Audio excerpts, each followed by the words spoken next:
Bismillahirrahmanirrahim. Assalamualaikum warahmatullahi wabarakatuh. Nahmaduhu wa nusalli ala rasulihil karim, amma ba'd.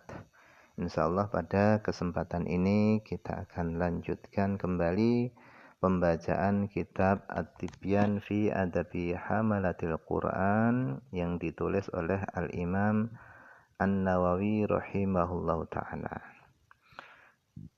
Dan alhamdulillah kita sekarang sudah masuk pada bab yang pertama, yaitu tentang poin-poin yang membicarakan tentang keutamaan membaca Al-Quran dan keutamaan orang yang mengemban Al-Quran. Dan kemarin kita telah membaca beberapa hadis, dan sekarang kita telah sampai kepada hadis yang diriwayatkan oleh Umar bin Khattab radhiyallahu anhu. Wa an Umar bin Khattab radhiyallahu anhu, dan daripada Umar bin Khattab radhiyallahu anhu, semoga Allah meridhoinya, beliau berkata, annan nabiyya sallallahu alaihi wasallam qala, Nabi sallallahu alaihi wasallam bersabda, innallaha yarfa'u bi hadzal kitab aqwaman wa yad'u bihi akharin. Innallaha ta'ala, sesungguhnya Allah ta'ala, yarfa'u bi hadzal kitab, Allah angkat dengan kitab ini, dengan Al-Qur'an ini, aqwaman, beberapa kaum, wa yad'u, dan Allah rendahkan, bihi, dengan Al-Qur'an, akharin, kaum yang lainnya. Siapakah yang diangkat oleh Allah dan siapakah yang direndahkan oleh Allah? Yang diangkat oleh Allah SWT adalah orang yang beriman kepada Al-Qur'an, mengagungkan Al-Qur'an, senantiasa membaca Al-Qur'an, mengamalkan isi daripada Al-Qur'an, melaksanakan apa-apa yang diperintahkan Al-Qur'an, dan menjauhi daripada hal-hal apa saja yang dilarang oleh Al-Qur'an. Itulah orang-orang yang akan diangkat derajatnya oleh Allah Subhanahu wa taala. Dan siapa saja yang berhubungan dengan Al-Qur'an, maka dia akan mulia. Malaikat Jibril ini adalah malaikat yang membawa Al-Quran kepada Nabi Muhammad SAW. Maka menjadilah malaikat Jibril tadi pimpinannya malaikat. Dan Al-Quran ini turun kepada Nabi Muhammad SAW. Maka menjadilah Nabi Muhammad SAW ini pimpinannya para nabi. Dan Al-Quran turun kepada umat baginda Nabi Muhammad SAW. Maka menjadilah umat Nabi Muhammad SAW ini khairul ummah, sebaik-baik umat, umat yang terbaik. Dan Al-Quran turun kepada bulan Ramadan, sehingga menjadilah bulan Ramadan itu pimpinan daripada segala bulan. Begitu juga manusia, apabila Al-Quran turun kepada hatinya, maka manusia tadi akan menjadi manusia yang terbaik. Oleh karenanya Nabi SAW beliau bersabda, khairukum man ta'allamal Qur'ana wa 'allamah. Sebaik-baik kalian adalah orang yang mempelajari Al-Qur'an dan orang yang mengajarkan Al-Qur'an. Itulah orang-orang yang diangkat derajatnya oleh Allah Subhanahu wa taala. Dan siapakah kaum yang direndahkan oleh Allah Subhanahu wa taala? Adapun kaum yang direndahkan oleh Allah SWT adalah kaum yang tidak mau beriman kepada Al-Quran, tidak mau mengagungkan Al-Quran, tidak mau memuliakan Al-Quran. Itulah kaum yang direndahkan, kaum yang hina, kaum yang rendah dan direndahkan oleh Allah Subhanahu wa taala. Rawahu Muslimun, hadis ini diriwayatkan oleh Imam Muslim.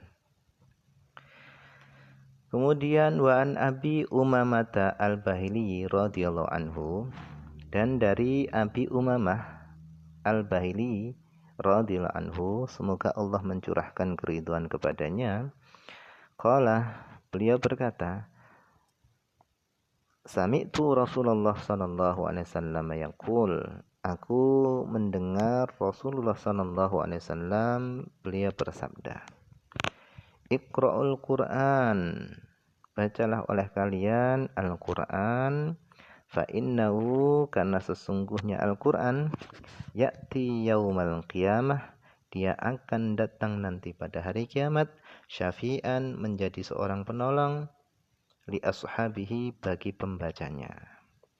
Jadi Nabi SAW beliau memerintahkan Iqra'ul Qur'an, bacalah oleh kalian Al-Qur'an. Bacalah oleh kalian Al-Qur'an. Jangan sampai terlewat hari tanpa membaca Al-Qur'an. Hiasi lisanmu dengan Al-Qur'an, hiasi rumahmu dengan Al-Qur'an. Nabi SAW beliau bersabda, Al-bait alladhi yuqra'u fihi Al-Qur'an yatara'u li ahli sama kama tatara'un nujum li ahlil ardi. Kata Nabi, rumah yang di dalam rumah tadi dibacakan Al-Qur'an, maka rumah tadi akan terlihat bagi penduduk langit sebagaimana bintang-bintang di langit tadi terlihat bagi penduduk bumi. Jadi rumah-rumah yang dibacakan Al-Qur'an di dalamnya, maka rumah tadi akan tampak bersinar bagi penduduk langit, sebagaimana penduduk bumi melihat bintang-bintang yang bersinar di langit. Dan rumah kalau kita gunakan untuk membaca Al-Qur'an di dalamnya, maka rumah tadi akan menjadi berkah. Malaikat akan berdatangan, setan akan keluar. Dan rumah tadi akan turun rahmat kepada rumah tadi, dan sakinah, ketenangan akan turun kepada rumah tadi. Oleh karenanya, bacalah Al-Qur'an, karena sesungguhnya Al-Qur'an, kata Nabi, nanti pada hari kiamat akan datang menjadi seorang yang akan menolong orang yang membaca Al-Qur'an. Rawahu Muslimun, hadis ini diriwayatkan oleh Imam Muslim.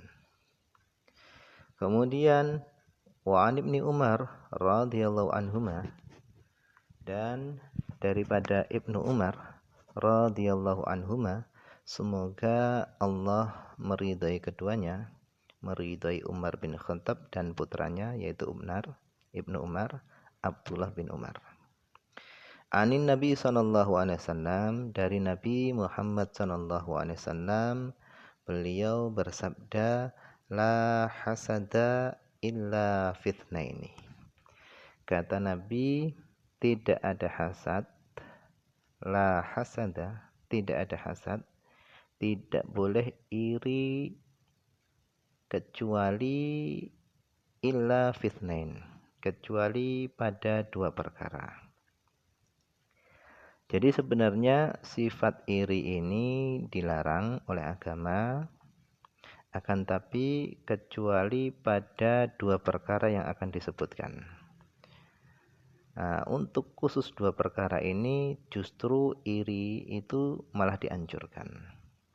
Yang pertama, rajulun atahullahul Qur'an.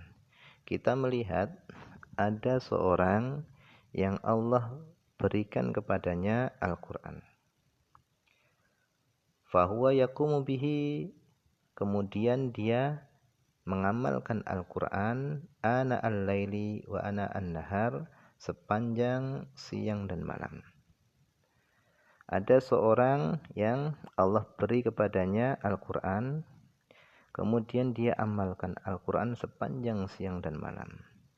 Dihabiskan waktu-waktunya dengan membaca Al-Qur'an. Lesannya membaca Al-Qur'an, hatinya merenungi Al-Qur'an, dan perilakunya mengamalkan isi daripada Al-Qur'an. Maka melihat orang itu, kita dianjurkan iri. Nah, ada iri seperti itu kepada orang tadi. Iri tadi adalah iri yang dianjurkan. Kemudian yang kedua, warajulun atahullahu malan. Kita melihat ada seorang yang Allah beri kepadanya itu harta kekayaan. Fahuwa yunfiquhu ana al-laili wa ana an-nahar. Kemudian dia menginfakkan harta tadi sepanjang siang dan malam. Ada seorang yang Allah berikan kepadanya harta, kemudian dia habiskan harta tadi untuk melakukan kebaikan.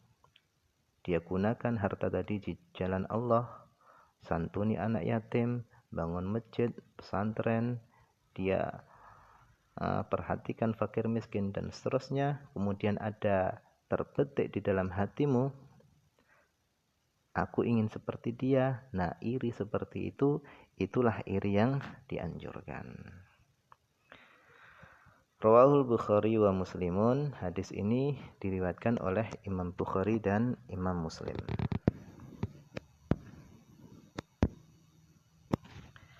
Warwaina aidan, dan kami telah meriwayatkan juga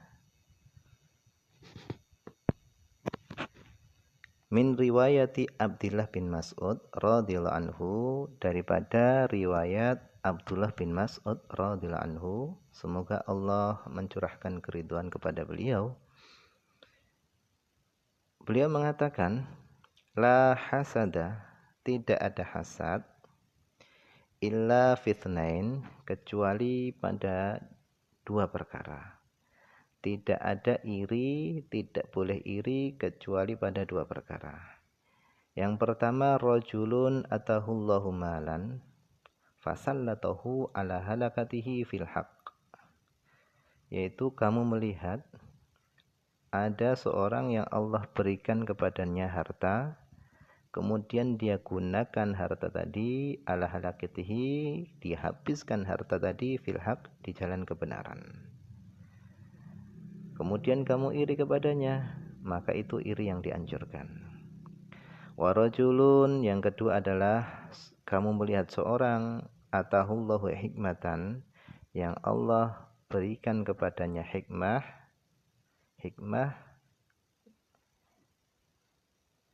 fahuwa yaqdi biha, kemudian dia memutuskan perkara tadi dengan hikmah tadi,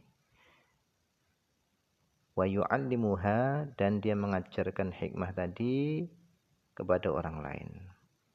Jadi kamu melihat ada seorang yang Allah berikan kepadanya kebijaksanaan, hikmah, kemudian dia memutuskan perkara itu dengan hikmah tadi, kemudian dia ajarkan hikmah tadi kepada orang lain. Kemudian kamu melihat orang tadi, kemudian kamu iri, terbetik dalam hatimu keinginan seperti orang tadi, maka iri yang seperti itu, keinginan yang seperti itu adalah iri yang dianjurkan. Nah, mungkin ini saja yang bisa dibaca pada kesempatan ini. Insya Allah akan dilanjutkan lagi pada kesempatan-kesempatan yang akan datang. Semoga ada manfaatnya, banyak kekurangan karena keterbatasan saya. Akhir kalam, assalamualaikum warahmatullahi wabarakatuh.